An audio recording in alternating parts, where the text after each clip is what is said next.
May it please the court, I'm Alan Milstein. I represent Brandon Austin. I'd like to reserve 3 minutes for rebuttal. So I'm going to argue the Title IX issues. My colleague, Mr. Michaels, will argue the 1983 issues for the last 3 minutes. So at first glance, the question is, are you going to adopt or have you already adopted the McDonnell-Douglas standard? And I think you've already have, even though the university is arguing that you haven't.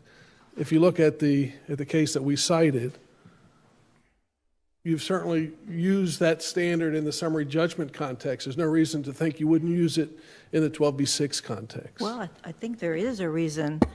Of course, if you go back to the history of McDonnell-Douglas, it was in the summary judgment context in a Title VII case.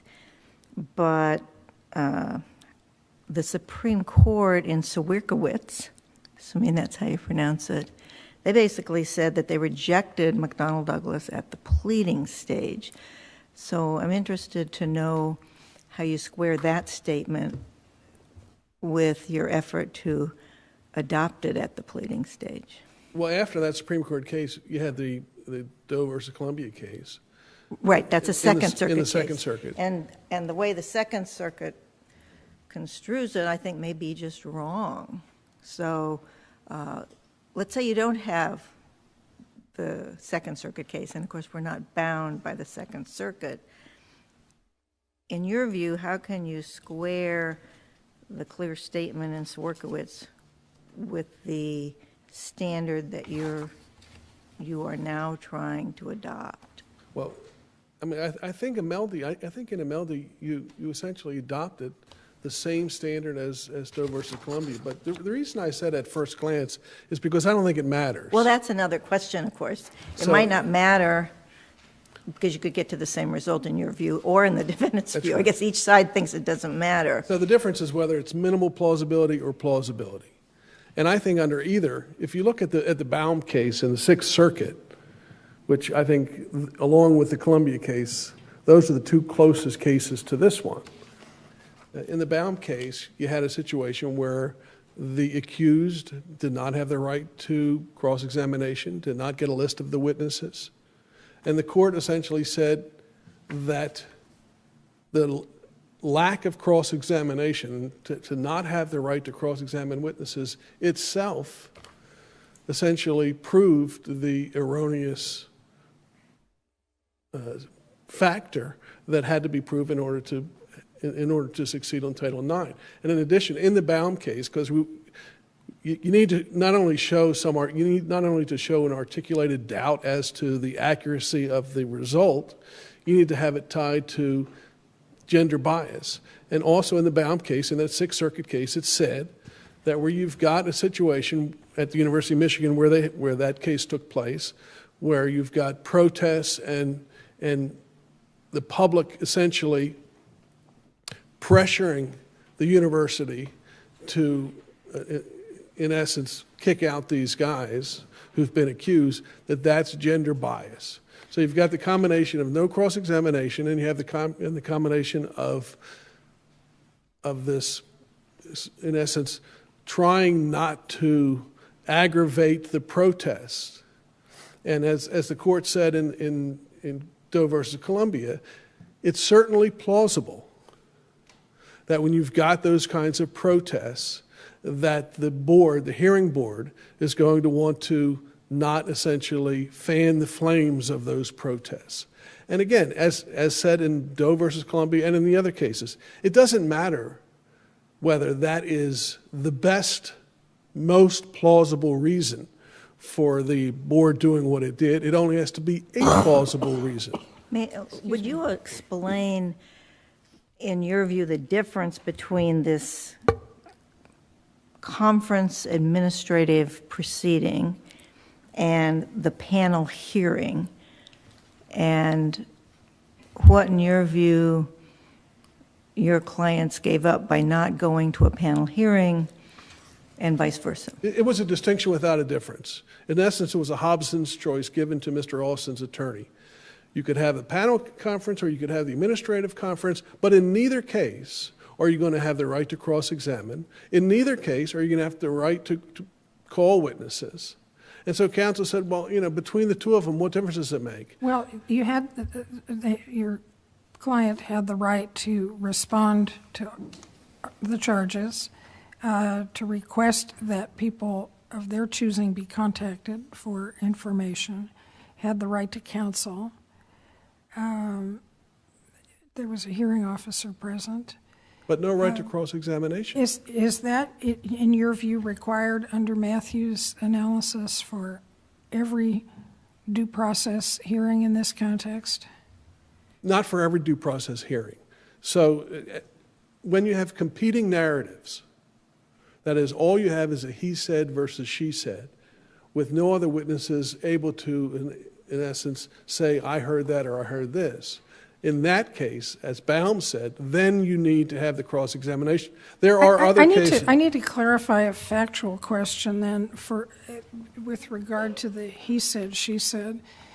The ultimate conclusion was, as I understand it, only that express consent is required and implied consent isn't good enough under the policies of the university. And I did not understand your clients to be arguing that they had received express consent as distinct from implied consent. So where is the factual dispute that would have, in your view, demanded cross-examination? What we allege in our complaint and what is in the student brochure and what is present in other cases is you need either verbal consent or unmistakable physical indication of consent. Either or, and we pled both. And again, the court has to take everything that we pled and infer that is correct. It doesn't have to be verbal consent. It does not have to be verbal. So what happened in this case, as happened in some of the other cases, the woman voluntarily goes into the cab. The woman voluntarily goes to the apartment. The woman, as happened in the Columbia case, she takes off her clothes.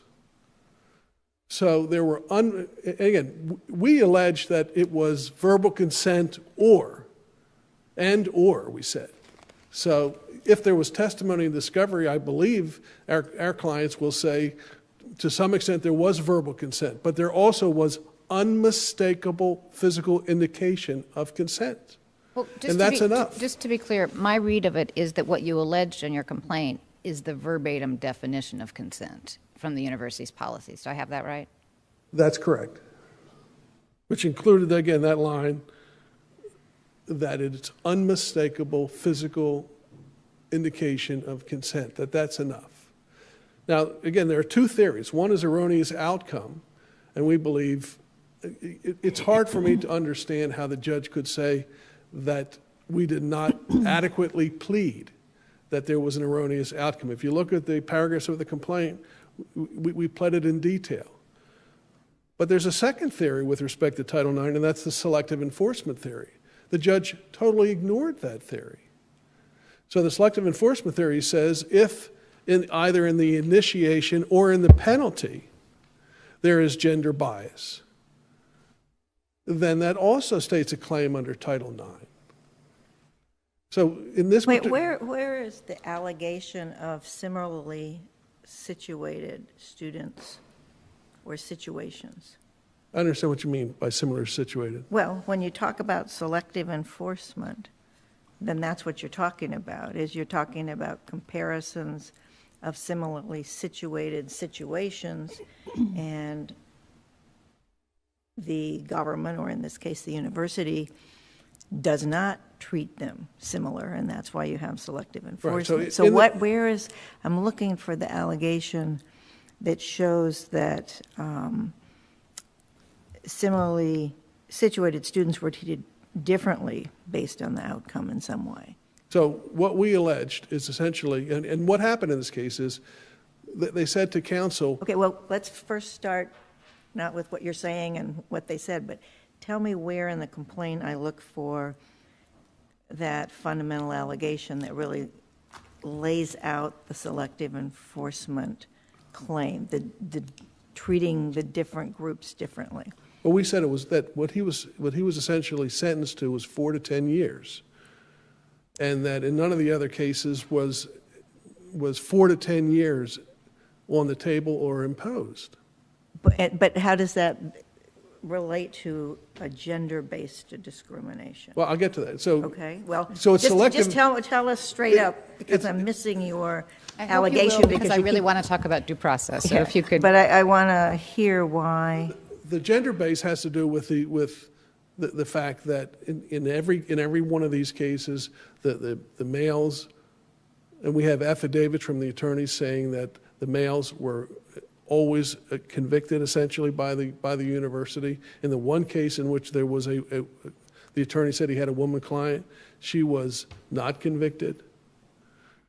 You had these protests going on, and you had the college president giving a speech with code words.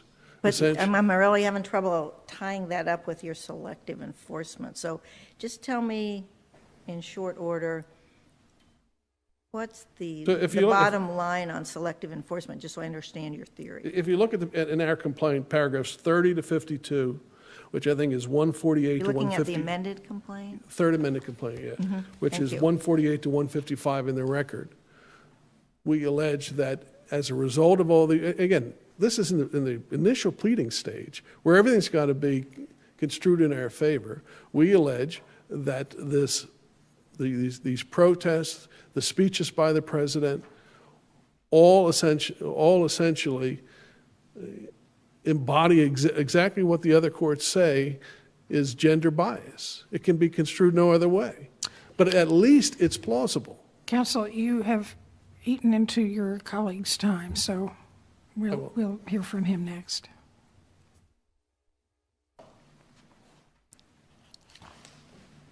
Although you do have the 3 minutes that he promised us from you, so. I was going to ask about that. I see we have our 3 minutes for Yes, rebuttal. go. I'll keep going. Okay. Thank you, Your Honor. My name is Brian Michaels. I represent Mr. Artis and Mr. Dotson. What I want to start with is not so much a legal analysis, but just a factual underlying. And I want to discuss the factual presentation by attorney Greg Verrilrud. Could I ask my question? Would you mind terribly if you're talking about due process? Because you have very little time, and I would really like to talk about the liberty interest and the reputational interest, which seem to have been given very short shrift here. Do you have an argument? Are you making an argument under the due process clause that your client had a protected reputational interest? Yes. And we have that at Goss, which is a 1975 U.S. Supreme Court case, and Marin, which is 1974, that talks about the nature of one's good name, the nature of one's subject to government action. Okay, you've answered my question. Okay. Now, what I want to do about Mr. Verrill, and I'm sorry, I usually start, I'm blind in one eye, so I have to turn. Fine. No problem. Mr. Verrilrud's declaration presents the facts of the university's own investigative report. Now, bear in mind, we are at the stage where we're merely trying to break down the doors of discovery, but as his client, as he represented his client, he was not allowed to take with him the investigative report done by the university, but he was allowed to read it. And in his declaration, he swears that as he reads this report, he believes that their investigation exonerates, that it exculpates these students, and that he was surprised that there was any discipline because their investigation supports the student's own story. Now, we don't have this report, but if the university's own investigation plausibly plausibly exonerates and exculpates these students, we need to see that report, because that would undermine any defense by these defendants of a title of no gender discrimination, there was due process, and of course qualified immunity, because anybody would know that if you're an investigator and your own investigation exonerates the person you're accusing of a crime, then you should not pursue a criminal action against that person, or a disciplinary action. To say there wasn't a criminal action by these defendants. Yes. disciplinary action. I'm sorry. I said criminal. I got a little carried away there. But, you know, why would they pursue a disciplinary action against a man when their own investigation says that they didn't do what the woman says she said to do? Again, these are at the pleading stages. We must take Mr. Verrilrude's declaration on its face as true. He did not receive a copy of this report because he wasn't allowed to by the university. So we think that, you know, what little time I have, that was the highlight point I could make on all issues at once. If there's a report by the university that exonerates and exculpates these students, then by all means, we need to open the doors of discovery on all of these constitutional issues of whether there was due process, whether there was gender discrimination, and of course, qualified immunity. And I appreciate you allowing me to take these moments. And if you have any questions, I'm certainly available at this time. I don't believe we do. And since we did ask a lot of questions, one of you may have 2 minutes for rebuttal when the time comes. Thank you very much.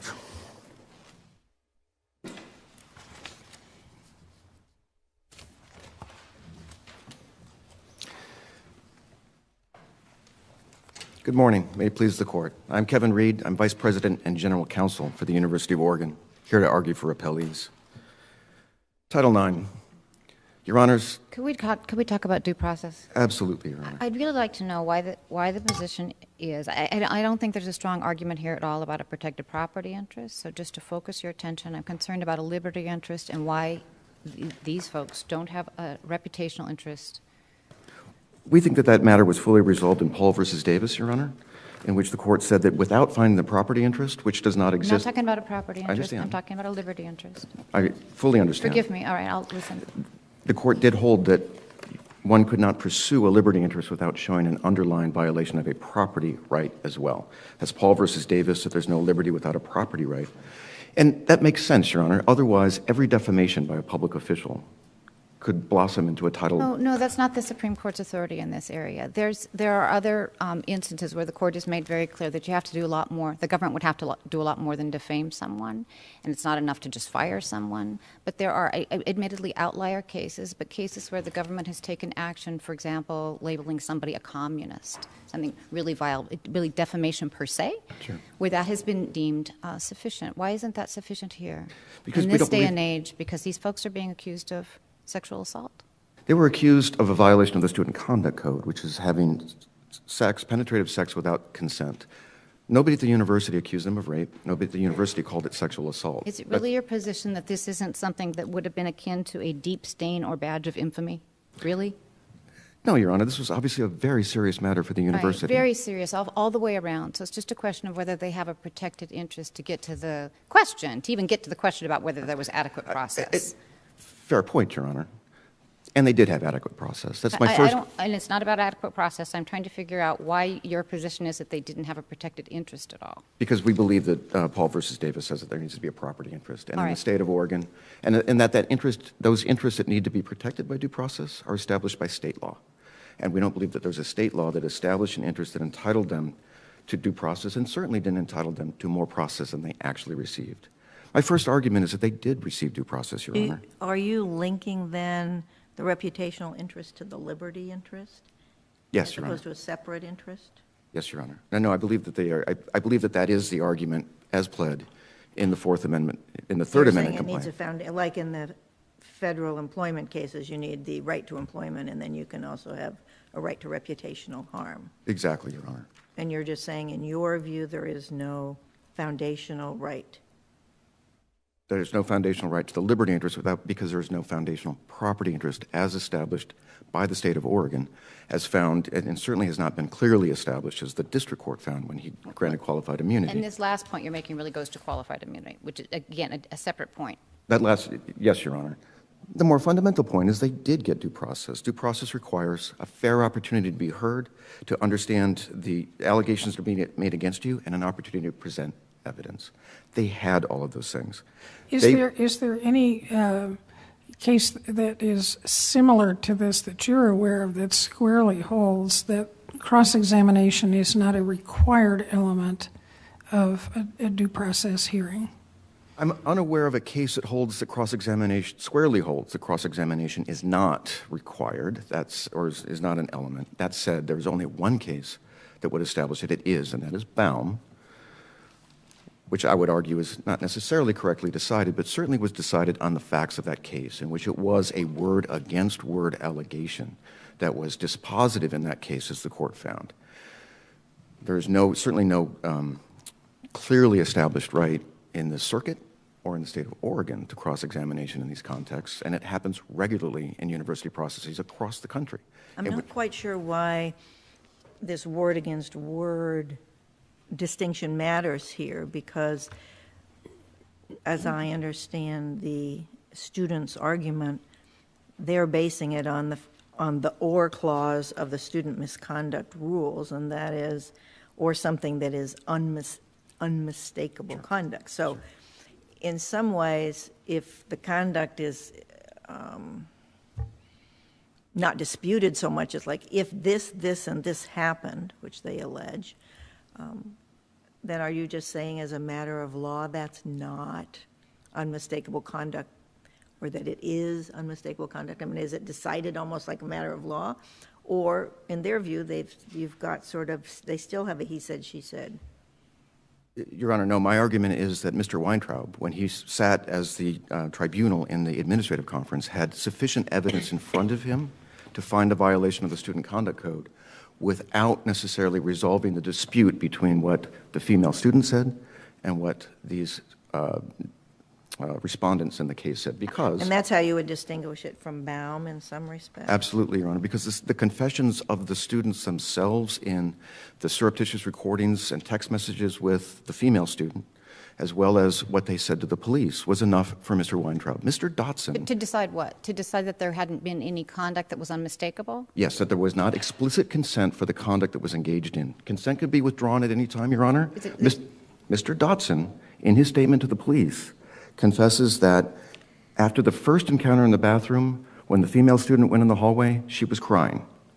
And yet, he brought her back into the bathroom with two of his friends to engage in some very troubling conduct.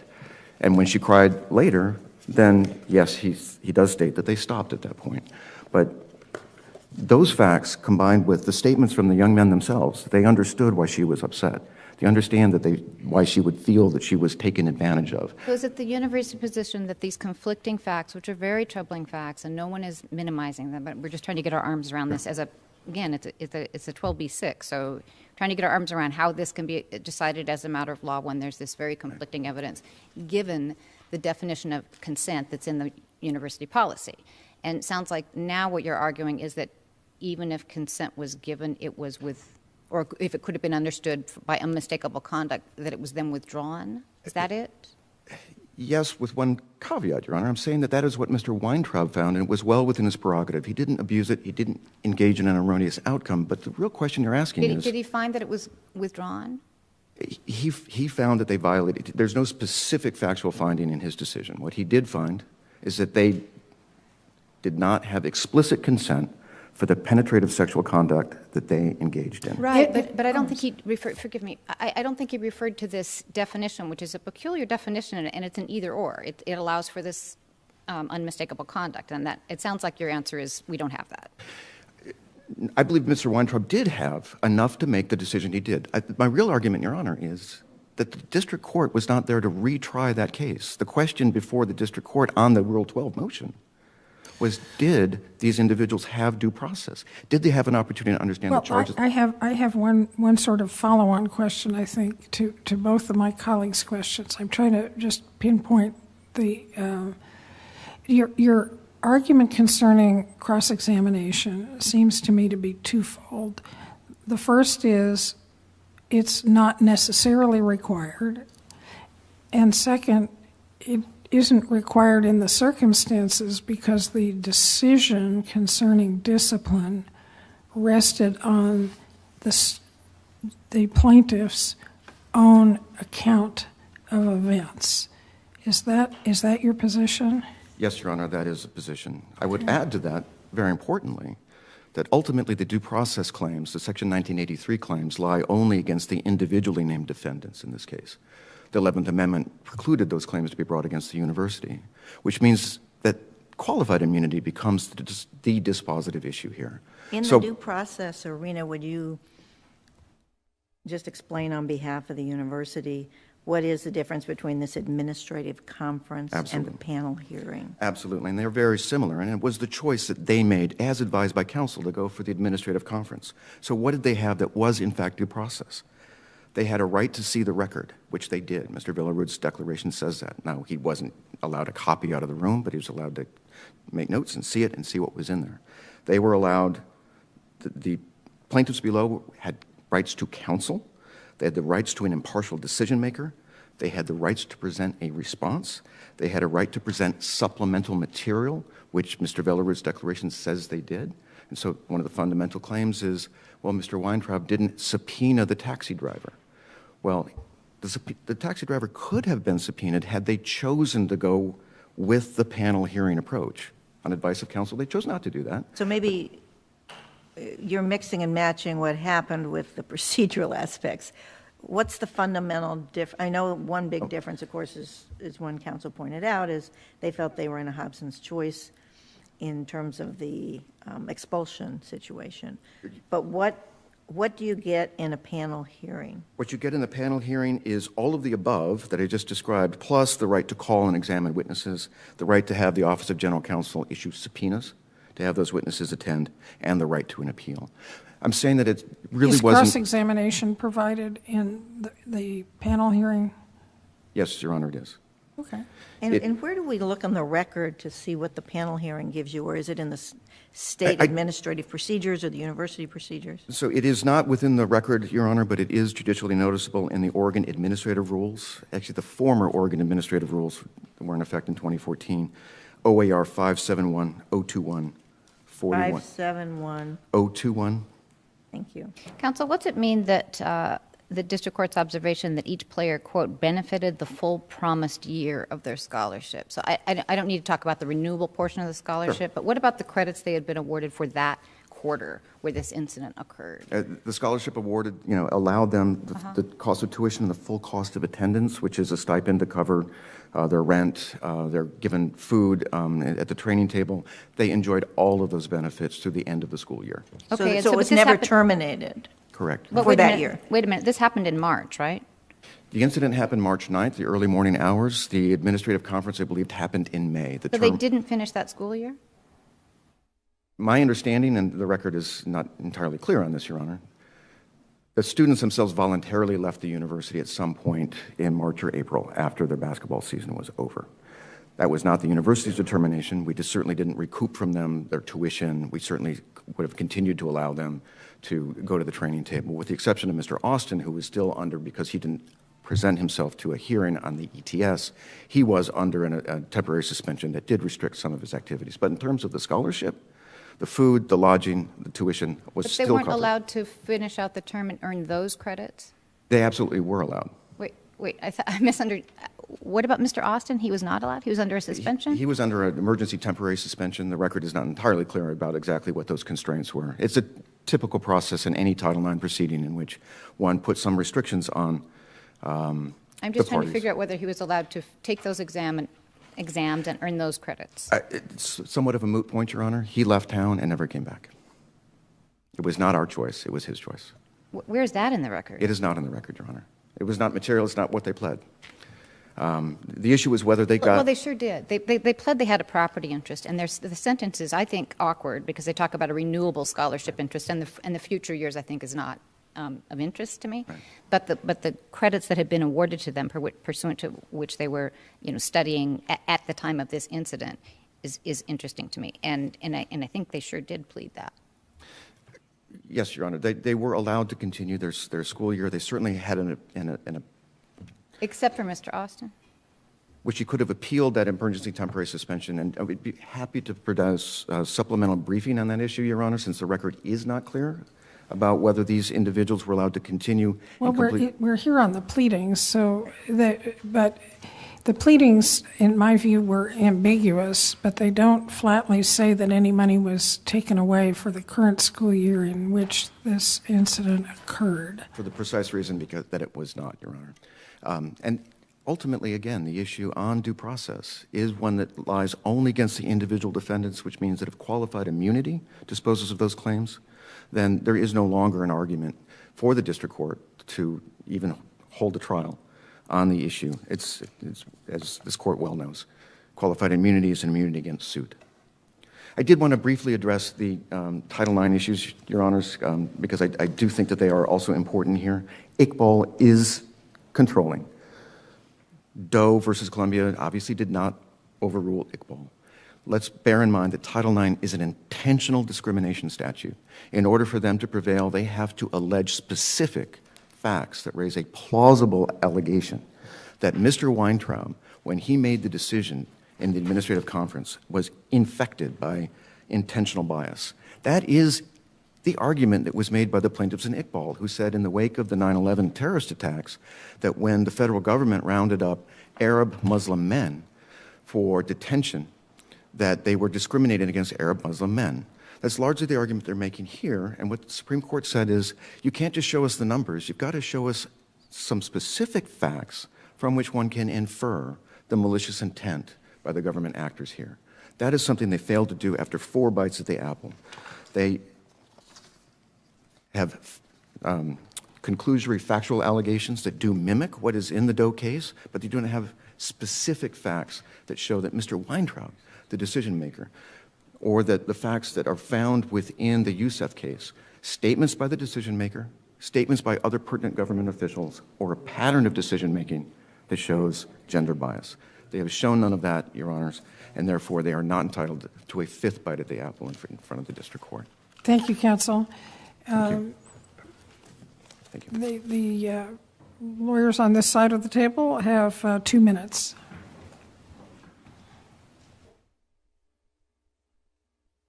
Thank you, Your Honors. Just a couple of mentions.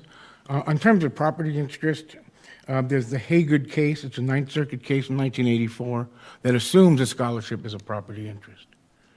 And it's in our brief. So, counsel, again, not focusing on the renewable portion, but on the quarter that these athletes were working on at the time. What is the status of the record? Were they allowed to finish their classes? What do we know about that? Well, I don't know if they were allowed to finish their classes, but we included the contract for the scholarships, the $40,000 a year. Yes, I'm aware of that. I'm just trying to figure out. So I'm not sure what I'm trying to figure out whether they got the benefit of that current term, and I don't see that.